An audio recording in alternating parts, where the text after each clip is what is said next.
From you. Okay. Sir, I want to ask about the examination pattern, like question of patterns. क्या रहेगा? Like, is it subjective or objective type question papers? Uh, because actually even I don't have much knowledge about it, but as far as I know, and based on my experience, actually we will be having subjective type questions also, and we will be Okay. given a sheet of paper in which we have to answer it. So it will be ultimately evaluated by the professor afterwards. Okay, but And all assignments are based on MCQs. Yes, So, yes, the assignments are based on the MCQs, and actually they will also have some kind of weightage. I'm not particularly sure how much, but it will also carry some kind of weightage. And I think they take 5 or 6 out of the best performing assignments for this purpose. sir, one thing more. Like, unfortunately, I missed three assignments because of my health issue, and I have to go out of station. So, Okay. is any other solution to retake that or something other? Uh, I Like, think out of eight, I submitted only five assignments. Okay, I think you might have to ask this through uh, the portal again, the where we can ask the questions. So I think one or two other students might have also asked similar question in which the NPTL organizers might have allowed one or two cases. I'm not sure about it, but I think you can ask it through that particular portal, right? NPTL doubt clearing portal. Okay, sir. Okay, Okay. okay, sure, sure. I think Okay, that can thank be solved if the reasons are genuine. Okay. Okay, okay. Thank Actually, Hisham, even I am not particularly sure, but I think best 5 or 6 out of best performing will be taken. So, Yeah, yeah. then But apart, I submitted only five. yep, I So I understood will it. get lesser marks. So is any other solution like? Actually, I am not in that organizing committee, right? So even I am not much sure about how it goes on. So if that can be done, I think you can ask it in the portal only, NPTL website. Uh, Okay, sir. okay. Okay, thank you, sir. Thank you. And I tried to get the appointment of sir, but I could not because of there have been so many things going on, internal assessments going on in Roorkee and so on. So I could not get his appointment. So, but anyway, we are trying to revise the whole session based on the suggestions which we have received from the NPTL and PMR of organizers. So today we will discuss some questions from the last year's week 8 question and answer sessions. Then we'll try to revise through whatever we have discussed as part of the sessions which we had, the problem solving sessions we had. Okay, sir. Okay. Okay. We'll wait until 7:05, like 2 or 3 more minutes, so that if anybody else will also join. Okay, I'll try to do as much as possible, Hisham, because I have only 1 hour with me today. But I'll try to cover few of the important topics which we have discussed at least as part of our weekly sessions, if you remember. So there are certain topics which we have discussed that are just not just directly related to our subject, also somewhat uh, helpful for us to understand the subject in a much better way. So we will also discuss both ways today. Uh, I hope today's session will be helpful for us to recall everything which we have discussed as part of different sessions. All the week 1 to week 7, and even this week's doubt clearing sessions. Uh, Let us go through it if you have any doubts, and we will try to discuss it if the time permits us. Just a couple of minutes, and we'll just begin our presentation today. In the meanwhile, I request you to let me know if my screen is visible to everyone. Uh,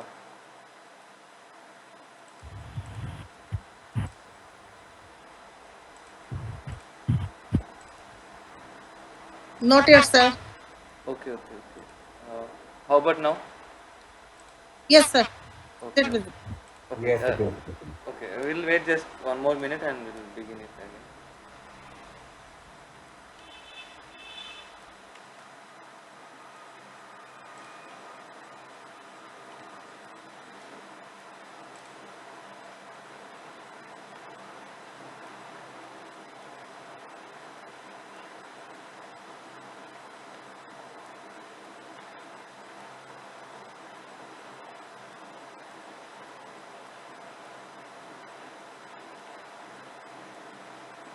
Okay,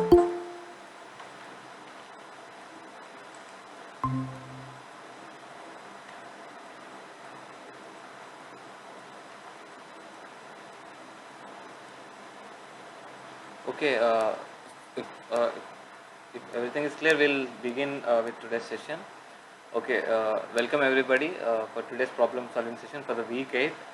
Today's session, the motto of today's session is let us discuss very briefly about the one or two questions for the week 8, and then we'll go on to the revision of basic topics which we have discussed as part of our problem solving sessions, also which are directly and indirectly related to the whole uh, course altogether. So, without wasting much time, we will go towards it. So, just couple of questions we will discuss from week 8. So, the first one is from hazard perspective, which among the following is the odd one: earthquake, flood, cyclone, and chemical. So, we know first three: earthquake, flood, cyclone. All of them are natural hazards, whereas chemical hazards are basically man-made. So, this is the different one out of the four. So, the correct answer is chemical. In the second question, which of the following is not the role of the developer? So the if okay this question has some kind of error, so I'll just try to skip the major. The question is what does RERA enable based on this one. So the RERA enables accountability and transparency of the developers. Then the third one is in disaster mitigation and prevention, making disaster resistant structures considered as post disaster. No, we want to make disaster resistant structure before the disaster itself, so that it actually bears with and withstands the force of the disaster and the natural hazard. So it is actually the false. So after this, we will just try to revise certain concepts which we have discussed as part of this whole course in all these weeks altogether. So first of all, we will discuss the perspective of housing, which has been discussed in the one of the earlier first week's sessions. The first week session, we remember uh, this is basically the Abraham Maslow's hierarchy of needs, proposed by famous economist Abraham Maslow. So if you remember, we discussed different perspectives of housing, how they fall into different levels of this hierarchy of needs. The first one is multiple units of housing. To housing basically provide provision of shelter, some roof overhead is basically a physiological need. It protects us from the natural disasters. It is a basic requirement. So it's a physiological need. So multiple units, number of houses together is actually a physiological need. Then affordability of the household, livelihood, close to the livelihood practices, and the services, basic services, and the basic amenities, starting from the water supply, infrastructure services, etc. Everything falls into the safety needs.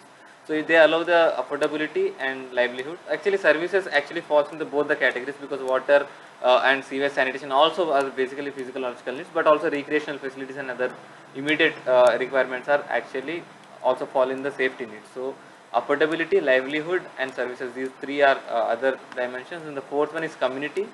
Uh, to stay together and being connected and feel belongingness to the society is one of the different fifth perspective. And finally, the individuality. Uh, Once we attain the basic requirements, we achieve a higher level of uh, hierarchy in the Abraham Maslow's hierarchy of needs. So the individuality comes in the higher level. So these are the six perspectives of housing which have been discussed by professor in the week 1. So these are first basically multiple units, the affordability of housing, the livelihood, the services, the community together, the formation of community together, and finally the individuality. Individuality in the sense the house how the house or the shelter, the building in which we stay in actually reflects our basic characteristics and what we are and what we are trying to do. So these are the six different perspectives of housing, which I tried to compare it with the Abraham Maslow's hierarchy of needs. So it will be easier for us to remember all these perspectives directly.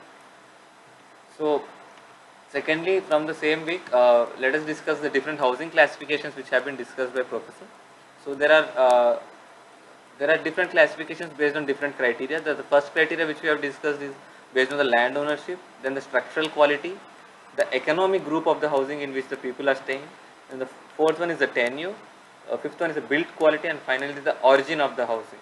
So there are different classifications, and we have different sub classifications again within the housing classification. We know what are the different what are the different classifications. So based on land ownership, we have two examples of the group housing and the plotted housing. Group housing is basically where multiple number of multiple dwelling units are constructed together where the people reside together, and the plotted housing is specifically for the individual housing units in which people stay uh, in individual dwelling units without sharing the common spaces.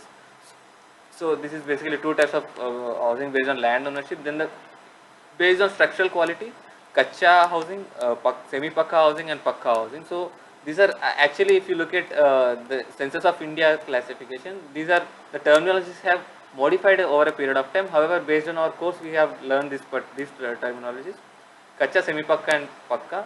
So if you look at the latest census terminology, kacha housing is also known as temporary housing. Semi-pakka is known as semi-permanent. Pakka is known as permanent. Again, within this temporary or kacha housing also, there is unserviceable and serviceable kacha housing. There are different classifications within this also. So based on structural quality, we need to remember three broad classification of the housing typologies.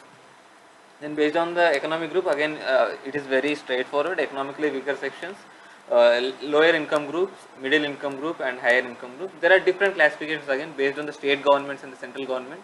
The income groups, based on the income they earn, there are different classifications. Also the floor area is also varying uh, based on the different income groups. If you can remember the sessions of the uh, few of the sessions in the previous weeks, the floor area actually varies for each and every income group from one state to another, and also from one part of the country to another part. So these are four broad classifications under the different economic groups of housing classification. Then coming to the tenure, there are three different classifications: freehold land, freehold housing, leasehold, and finally rental housing. And similarly, built quality high-rise development which include the apartments and high-rise apartment complexes, the mid-rise development and the low-rise development, which are further can be used by the urban planners and the housing developers in order to achieve different sets of FSI, in order to achieve different levels of the population densities in the different cities.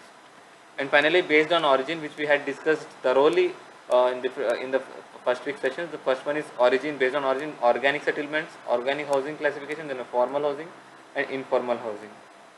So if we can remember this, even organic, informal and informal classification, professor has tried us to give the examples of each and every one. In organic housing, if you look at it, there are the core city houses, the cities which have originated which have originated organically, or without much planning in place. So there is a typical nature of these kind of organic settlements. The houses come first, then the services come later. Unlike the planned practices where the planning is done, when the infrastructure is laid down, and at the end of after that the houses are built. So core city houses, walled cities, traditional houses, and certain private plotted houses which are not directly in the planned category, or also a part of the organic settlements, organic housing classification. Usually it is resided by the all income groups, unlike other other formal and informal housing. There is much less heterogeneity, whereas when it comes to the organic, people from different economic backgrounds stay together. Tenure cannot be directly classified within the organic. However, the situation is usually they are existing. The organic settlements are existing settlements over a long period of time. Whatever the planning strategies, the housing rehabilitation and redevelopment strategies, they need to regulate the development that is happening in these areas, and also the control the type of development that is happening in these areas. And similarly, when it comes to the formal housing typology, it consists of different types of houses. Again, the examples which have been provided include private plotted houses which have been in the planned areas where the roads and infrastructures are laid down, and later on the land subdivision land is allocated and the housing has been done. Then the private developers house, then the public and government developed houses, which is usually having the group housing. Then the joint venture housing, in which public and private partners together join the hands together and develop the housing. Then the cooperative housing, where the people certain like-minded people join together and claim the housing. It is also similar to the group housing. And finally, institutional housing, which is also known as employers housing. The employers provide the employees the housing in order to uh, increase their productivity by increase their productivity through providing them accessibility housing in the accessible distance from the institute or the employer's office where they are working. So again, formal housing is also meant for different economic groups. All the economic groups are found alike. EWS, LIG, HIG, MIG, all of them can be found in this formal housing typologies. And usually, leasehold and rental and free housing can be observed in this kind of uh, formal housing typology. And usually, formal housing consists of new supply because it is not existing. So it is constructed by purpose for some or other purpose. So this is usually new supply. And third one, informal housing typology, which usually consists of the settlements which are not formal in nature, illegal, and where the people do not hold the adequate property rights and adequate rights to develop for the development on the land. So these include slums and squatter settlements. Slums are based on the discussion we remember. Slums are usually long term in nature, whereas squatters are temporary, and the pavement dwellers, people who sleep on the pavements and the footpaths of the cities. And the unauthorized construction also fall in the informal category. Unauthorized construction, if you remember, also refer to the buildings which might look planned, or maybe they might also look like a formal building. However, they might not have the adequate permissions taken. They might not follow the development control regulations or the building bylaws, or can be having some other impacts due to the same thing. So these kind of unauthorized constructions also form under the informal housing classification. And again, when we look at the informal category, usually these are resided by the people of lower income group and EWS. And the tenure, if you look at it, as we discussed earlier, we know that people are not staying there through a through proper channel. They are not having any proper uh, rights to stay there, development rights, or the documentation of staying there. So that is why it is usually considered illegal, slums and squatters. And whatever the situation is, it is also existing. So whatever is required is similar to the organic settlements, that is the core city housing and the wall cities. Regulation and the control, development control is required in these areas also. If you remember, and as we go on to the different detail, when we discuss these kind of redevelopment of the housing in these areas in detail, we understand the slums and squatters are usually having redevelopment and rehabilitation, and there is also different again on-site, off-site, and far-site, three different types of uh, redevelopment that usually happens in the slums. So now, in the same lens, this is one of the important topic which has been discussed as part of the study. So, Pradhan Mantri Awas Yojana, which has been implemented by the present government in the year of 2015. So, we broadly discussed the Pradhan Mantri Awas Yojana urban as part of this course. So Pradhan Mantri Awas Yojana, if you look at it, there are different categories of PMAY. However, the focus of our study is to look at how the PMAY has facilitated the people to construct their own houses, and also the organizations and joint ventures, and even the corporate, even the cooperative housing societies to frame the housings accordingly. So if you remember, if you look at it, there are different types of the housing development that can happen in different parts of the country, in different cities again. So people might have different ambitions again. So there are four different categories of uh, helps provided. So if again, uh, if you look at the housing policy in Indian context, so until 1980s, Indian government was acting more like a provider. So there was a deficiency. There was very less amount of housing available in Indian cities, even in the rural areas. So government was trying to provide the household. So it is like government was acting like a provider. So all the policies and all the economic reforms that were happening were trying to focus on providing housing to the people. But later on, the government has realized its job, and it understood that mere providing of housing is not going to solve the issue of deficiency in housing in Indian cities. So there is a need to make people aware of this, and people should be able to buy their own houses. So government, rather than providing the houses, it started to act like an enabler. It was trying to provide some kind of mechanisms in which the land procurement can be easier, or maybe the housing development can be easier, or the financial mechanisms can be done. So similarly, the government has turned itself as a role from the provider to enabler by the year of 1980, and it carried on until the 2000 time. After 2000, the government policies are more like a facilitator. So government is not trying to either enable or provide, but it wants to set up a mechanism on ground through which the people will be able to use this kind of mechanism and build their own houses and develop them accordingly. So in this same context, 2015, Pradhan Mantri Awas Yojana has been implemented by the government of India. It has 4 different components under it. So under the first one is ISSR, that is in situ slum redevelopment. So this component is basically focusing on the slum redevelopment strategies that can be done. So then the CLSS, that is credit linked subsidy system. The third one is affordable housing in partnership, and the fourth one is beneficiary led construction. So if you remember all of them, each of them is focusing on the different beneficiaries. So for example, affordable housing might be focusing on the EWS and LIG groups, but whereas some other scheme can be focusing on the all the groups together. So to understand this, the color coding is done accordingly in this. The color coding is done accordingly to this one. It is basically the insight of what is happening. So the first one is in situ slum redevelopment. It basically focuses on the redevelopment that is happening within the same slum area. So without damaging the livelihood of the people who are staying in that particular slum.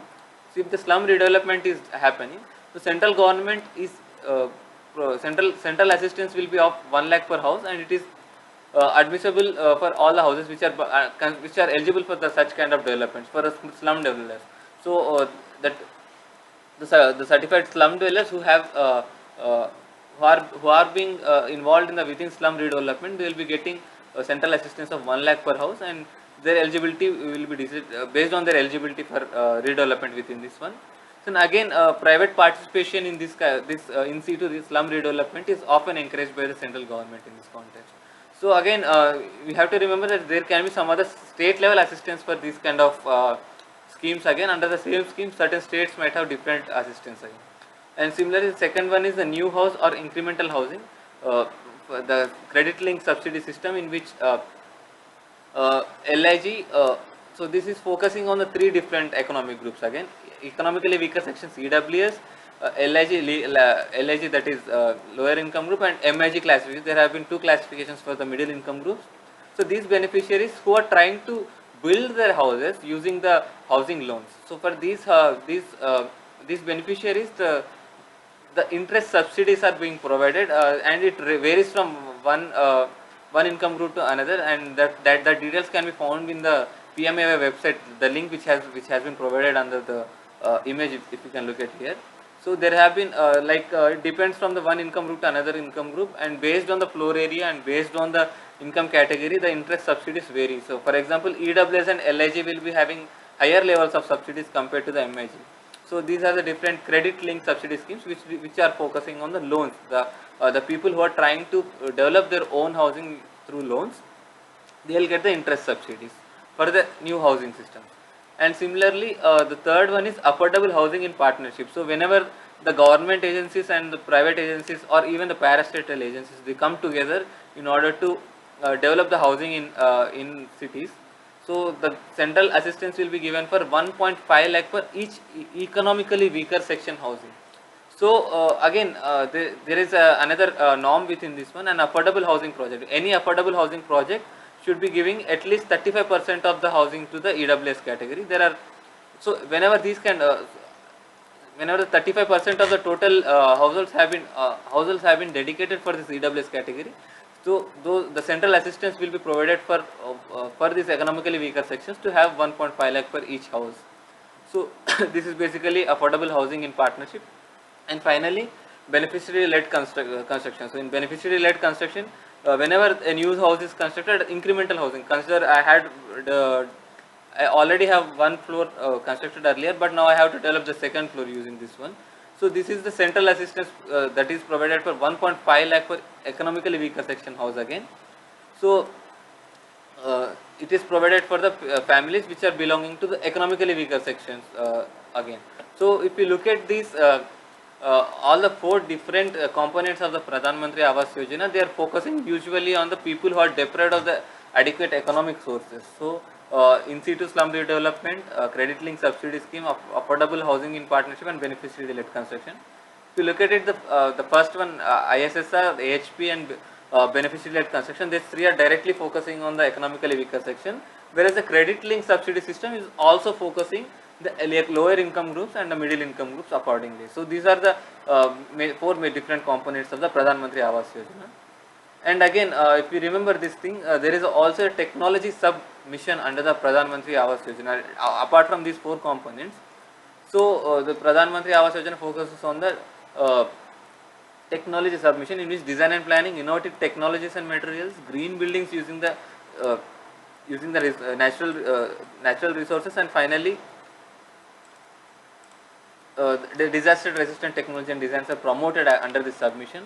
So the basic focus of this technology submission is to provide a mechanism where the developers and everyone will be able to have the modern, innovative and green technologies and building materials in order to have a in order to develop the housing in this limited amount of time, so that it can be constructed in the quick amount of time.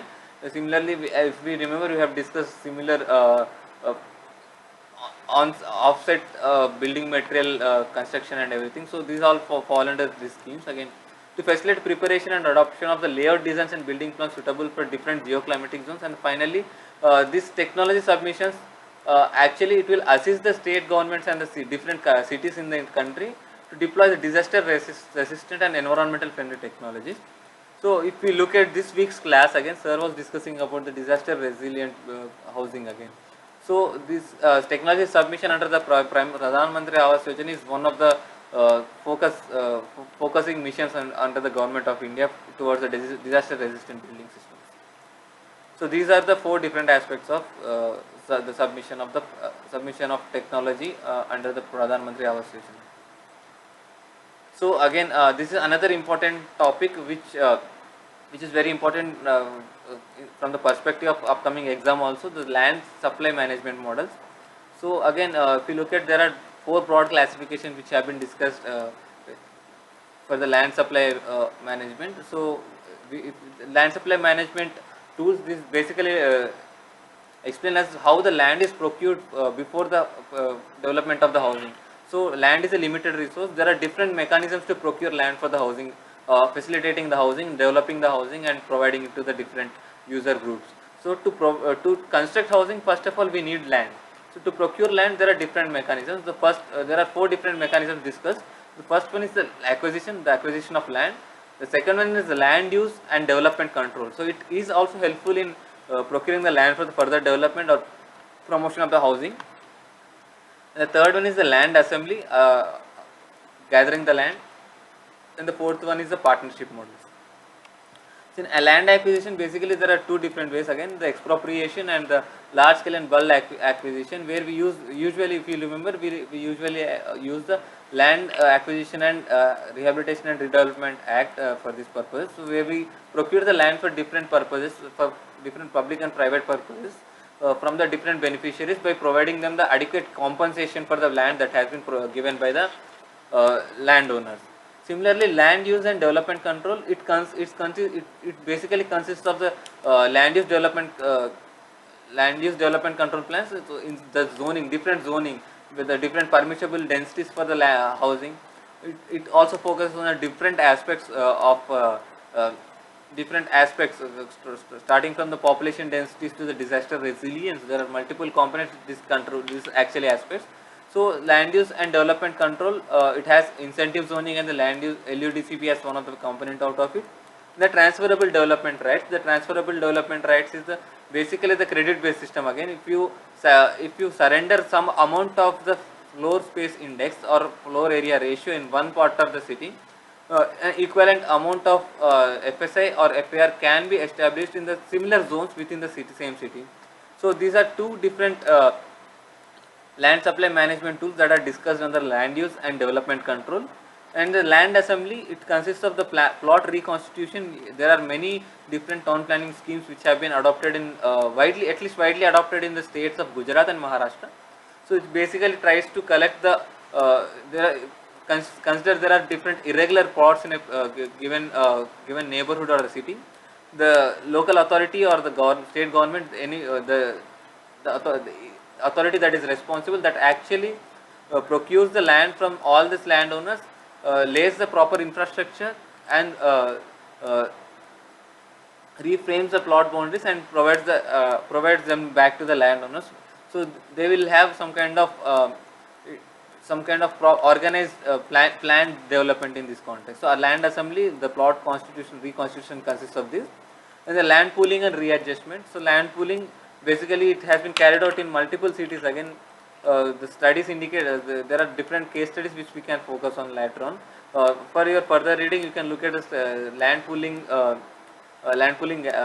that has been carried out in two different cities of India, the Naya Raipur and Amravati in Andhra Pradesh. So there are different studies which can look. Land pooling is basically in which the government procures land for the housing and other development purposes, and proportionately it distributes the land between the land users and the landowners and the public and private agencies which are involved in the development of housing. And finally, the partnership models, in which the guided land development and joint land development is carried out by the private and public partners along with the landowners.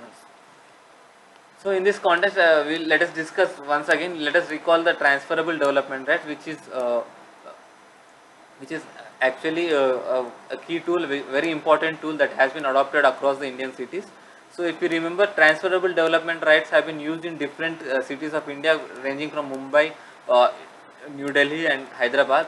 So there are Ahmedabad and Hyderabad, where they have used transferable development rights as a tool to conserve the green spaces, also to decongest the core areas, and also to redevelop the new areas, de-densify and redensify the new areas.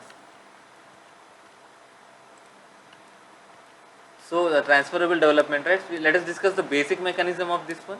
So the transferable development rights is basically it is award specifying the built up area. So basically built up area, it is usually provided in terms of FSI, the floor space index. So consider a plot owner, a landowner has constructed one FSI in one part in the core area of the city, while the allowed FSI is 1.5. So the rest of the 0.5 FSI he can either sell within the same zone to another person, or he can use it elsewhere within the same zone.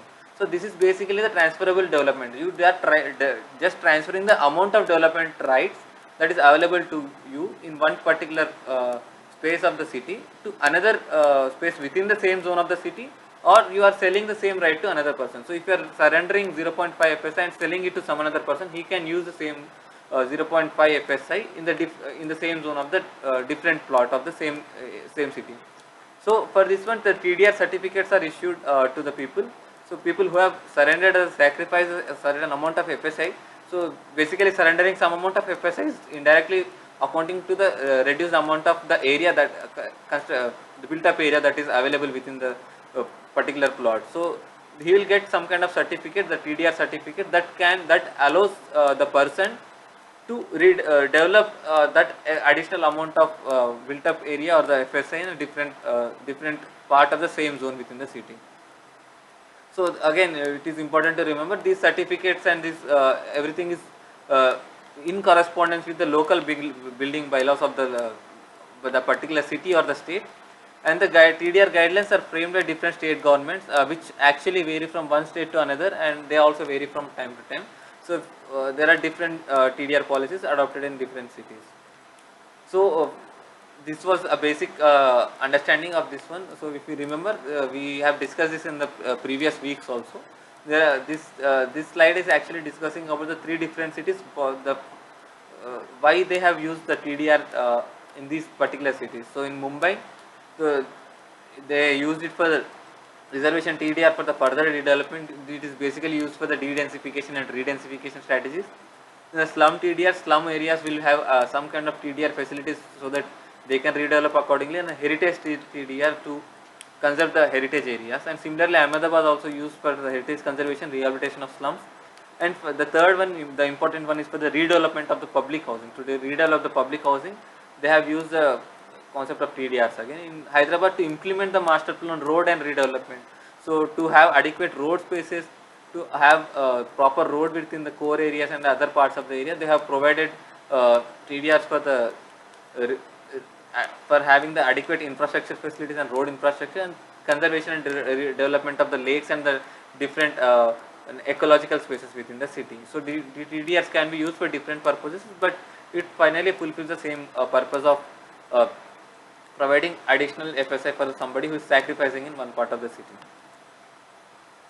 So let us discuss some calculations which can be helpful in our exam also. So calculation of the population from the density. So I have taken the same example which we had discussed earlier also. For this one, there are different ways in which we can look at the same thing. So let us use this problem as an example for the same. So the question is asking us the dwelling unit density of the sector with a total area of 200 hectares is 80 dwelling units per hectare. So dwelling unit, if you remember, is one particular can be is an equivalent. It can be an equivalent to the one household. So 80 dwelling units, nothing but 80 households, 80 families that are living there. So now we have the dwelling unit density. So in 200 hectare area, for each hectare there are 80 dwelling units or 80 families that are living in each hectare of this 200 hectares. So that means 200 hectares multiplied by the 80 dwelling units. That is the total number of dwelling units that are there in this particular sector.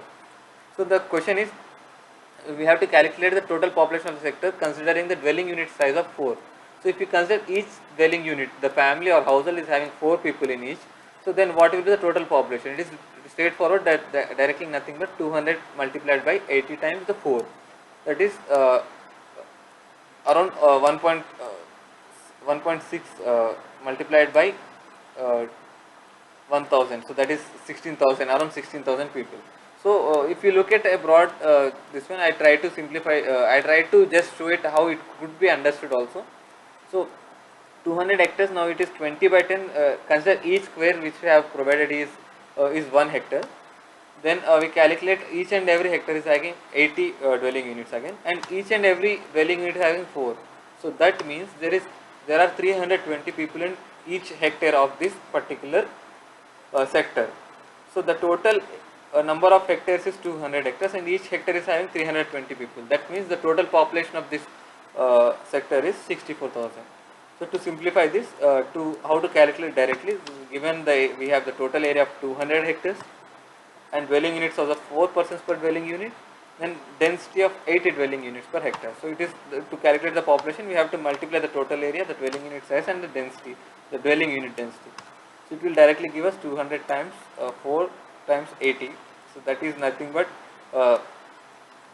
64,000 persons which are dwelling in this particular sector. Similarly, calculation of gross density from net density. There can be different examples again. In exam, if we go through, we might be getting the net density and the total area. We might be having the net gross density and total area, and we might have some proportion of area which has been given as a net residential area, and we have to calculate accordingly. So for this one, we will look at this particular example again. A sector having a total area of 80 hectares has net residential area of 60 hectares. So the total area of the sector is 80 hectares, and only out of that only 60 hectares is dedicated solely for the residential purpose. So and the other 20 hectares is a part of the gross residential area. That means the other 20 hectares is used for different purposes, which include the roads, the local roads, the accessibility roads for this purpose, small commercial spaces which include dairy booths, telephone booths, etc., and also the small parks and recreational facilities which are available. So 60 hectares of net residential area and 20 hectares of other basic amenities which are provided. So that is the total area of the sector, that is 80 hectares and 60 hectares of residential area. If the net residential density is 300 persons per hectare, so 80 hectares, out of that 60 hectares, this 60 residential net residential area of 60 hectares is having 300 persons per hectare, because the question is mentioning the fact that it is net residential density. So now we have to calculate the gross residential density.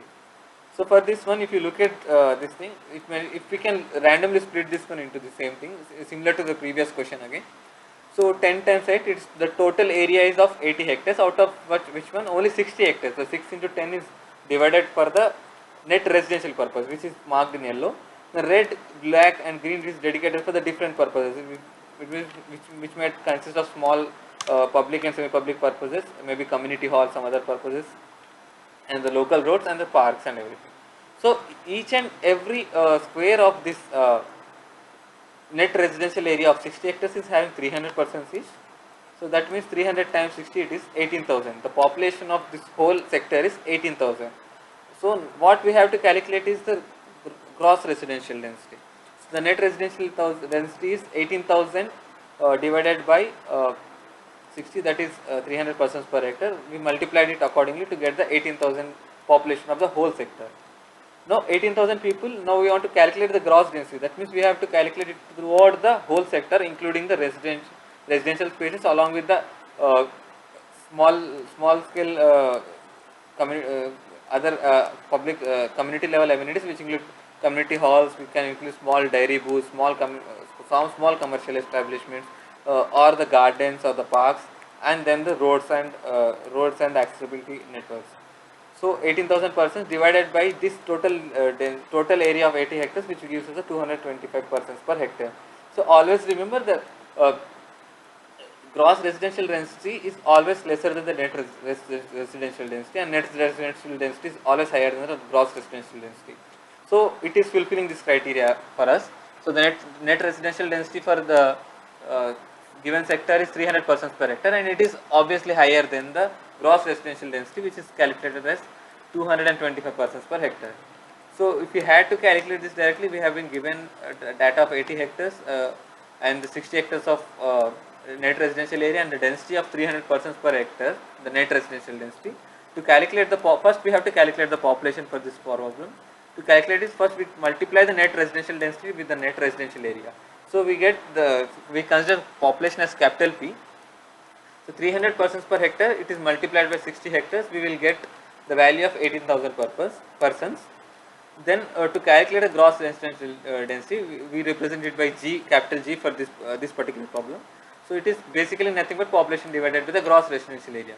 So what does this gross residential area include? It includes the residential plots, the access roads, local facilities, and the green spaces. So there are all of them put together forms the gross residential area.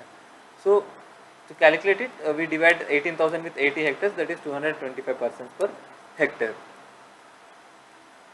Okay, so this is how usually we calculate this problem. So it is easier again anyway, and there are it can be different problems again. We might get net residential, we might get gross residential area, and we might have some kind of net residential area, and we might be required to calculate net residential density in the question. Similarly, what we have to do is to calculate the net residential density, population divided by the net residential area, only residential plots, without calculating the access roads, local facilities, and green spaces.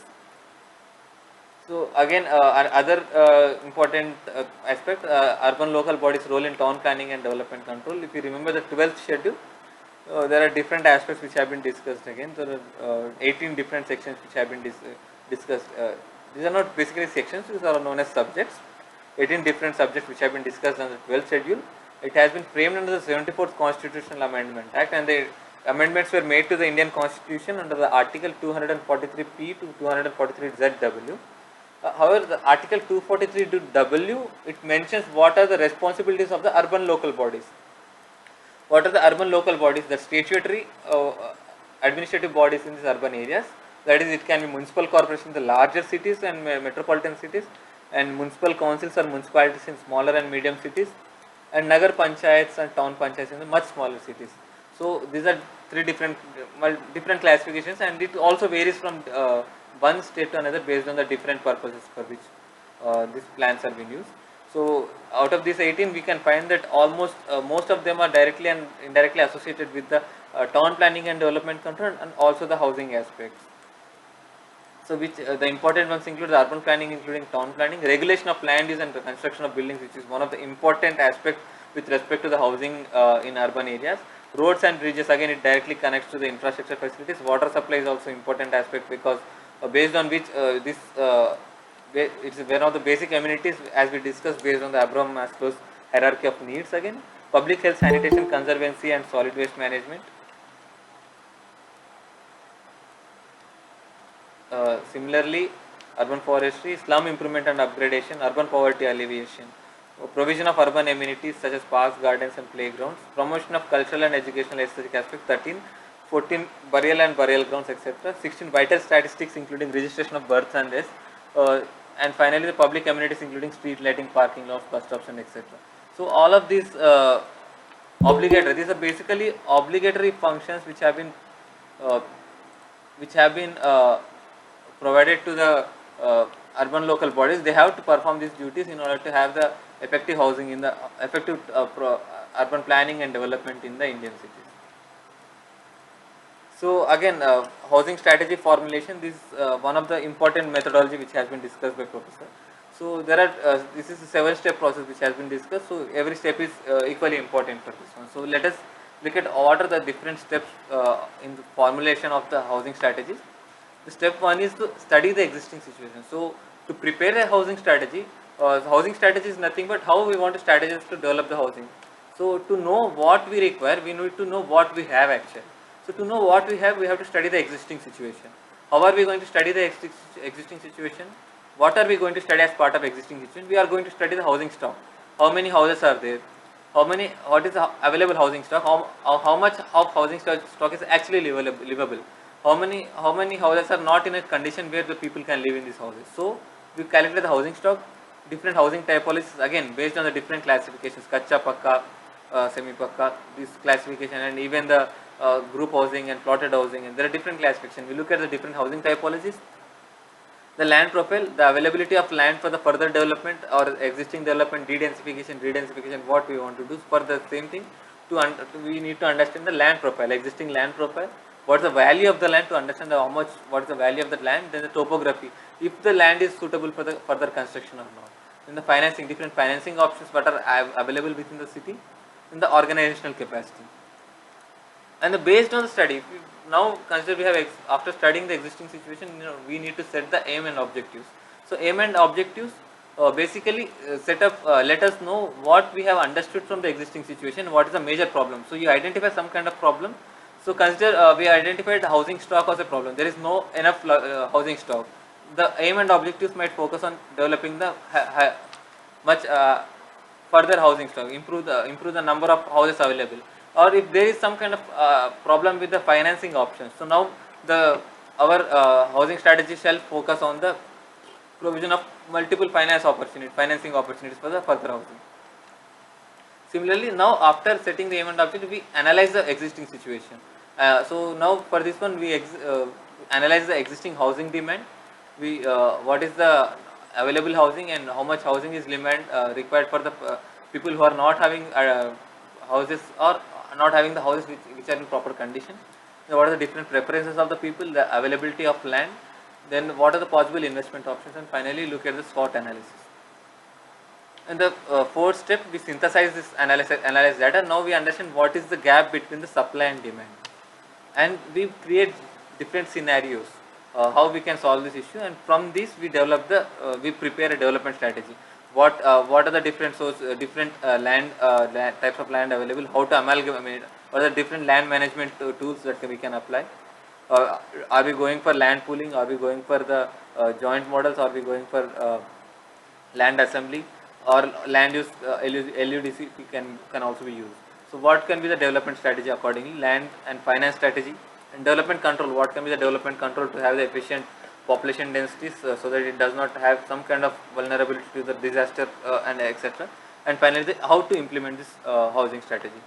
And finally, an action plan is prepared, in which usually these housing plans and can be phased. Like phase 1 will construct these many houses for this particular housing income category, and further like that. So the action plan includes the phasing, and agencies and organizations which are responsible for the actions at different stages of the same.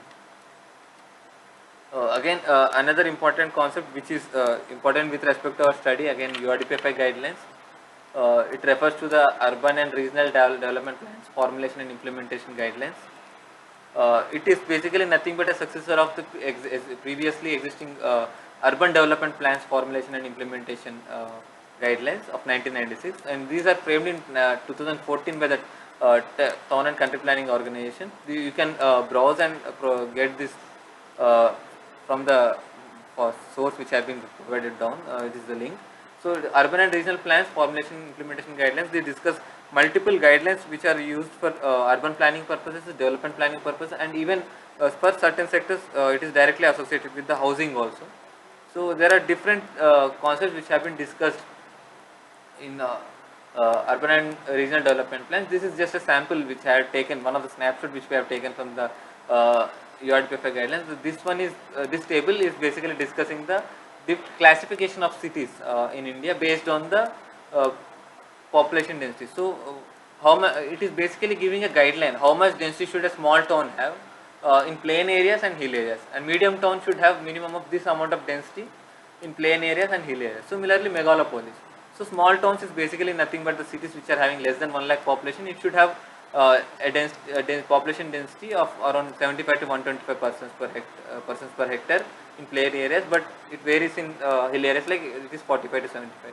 Similarly, it increases with respect as the city size increases. Metropolitan cities, basically these are nothing but the cities which are having more than 10 lakh population in India. So these include many cities, and this should have minimum population density of 125 to 175 persons per hectare. Exceeding these values and having lesser than these values can have some other kind of impacts.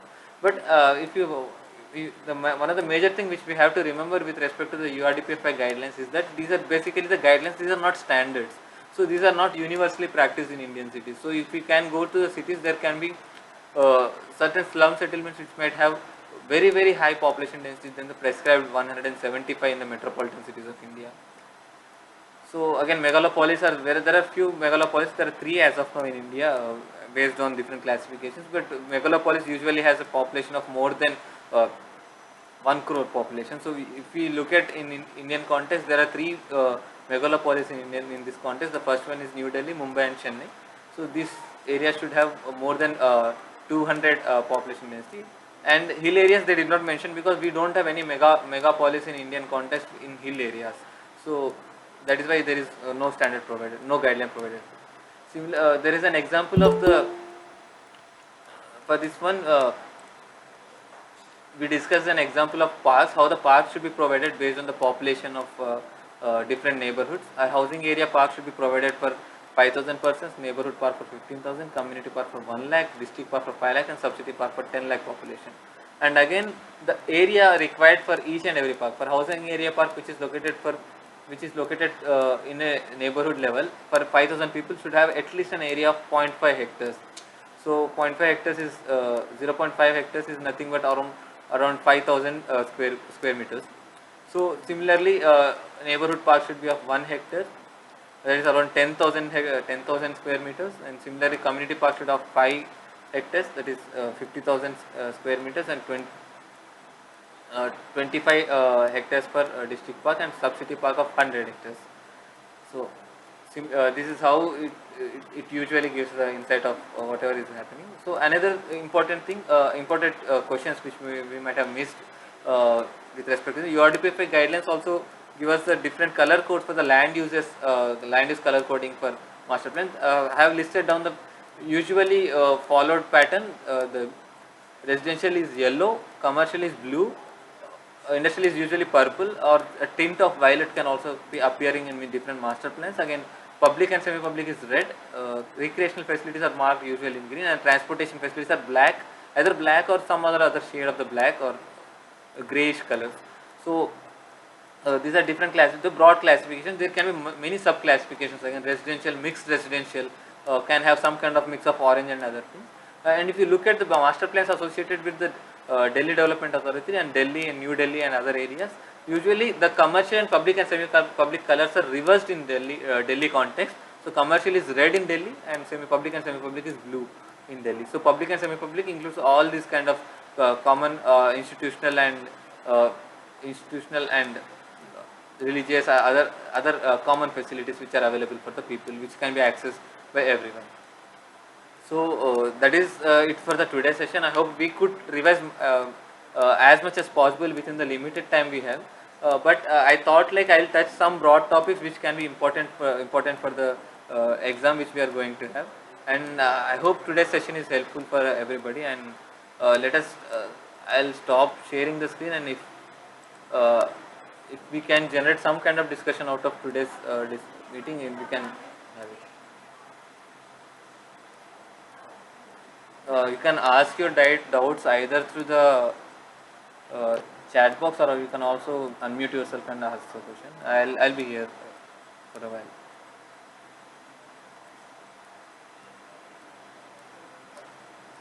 Okay, Leena, I'm actually I'm not actually particularly sure about the examination pattern, because I'm much more focused upon the context and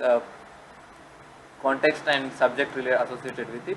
But as far as I remember, it will be having subjective questions in which will be given questions on the screen, and we have to look at them and answer it on the screen, answer it on the papers, which will further be evaluated by the professor of the same.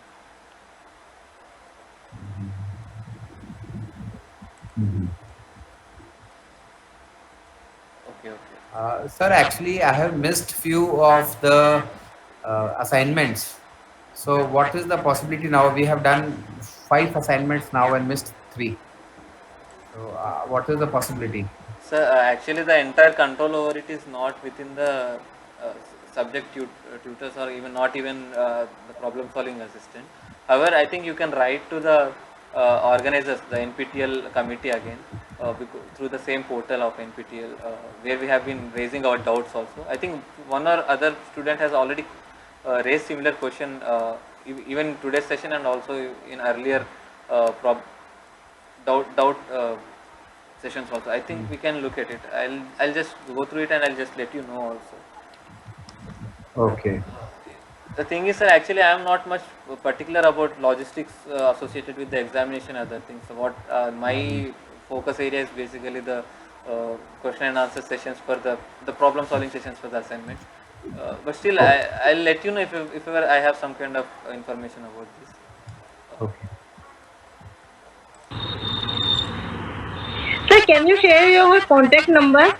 Like in examination preparation, if we need any doubt, we can discuss with you.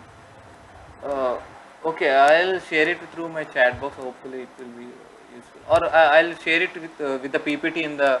Okay, can you just inform me if you are getting the? Sir, if you tell us, I noted down. No, the thing is actually this video will later on go on to the YouTube. So, Okay. so I just let me know if you are getting the material, the PPTs and everything. I think there is a link on the NPTEL website again.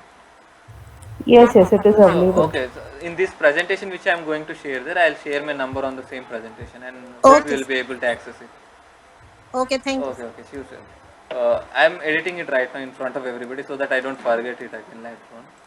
Uh, okay, it will create the same thing. So, okay, okay. Anyway, I'll do it afterwards only.